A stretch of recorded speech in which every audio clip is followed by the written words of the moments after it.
The German physicist Albert Einstein needed complex equations to describe his theory of relativity, but 18-year-old Hilary Diane Andales of the Philippines does just fine with a pickup truck, a few cell phones, and Usain Bolt.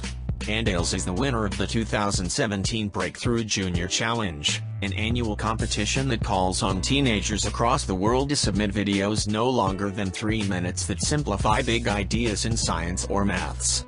For her win, Andales took home the grand prize of $250,000 in scholarship money.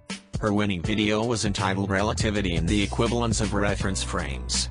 It began by displaying a sideways number, which you could interpret as either a 6 or a 9 depending on which way you turned your head. The perspective you take, Andales noted, determines your reference frame.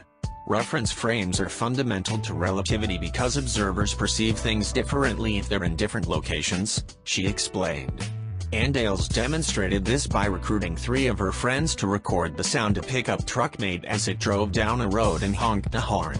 Each person stood in a different spot, one in front of the car, one behind the car, and one inside the car, and recorded the sound.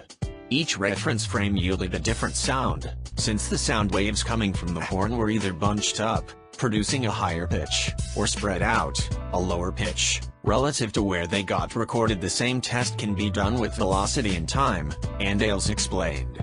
If Usain Bolt ran the 100-meter dash at 98% the speed of light, a 10-second finish from his perspective would read 40 seconds on the judge's clock.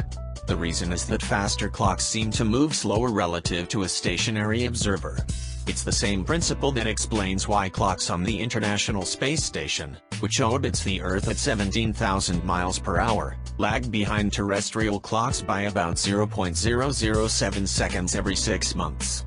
Thus, as Andales points out, Bolt is the Olympics' best time traveler.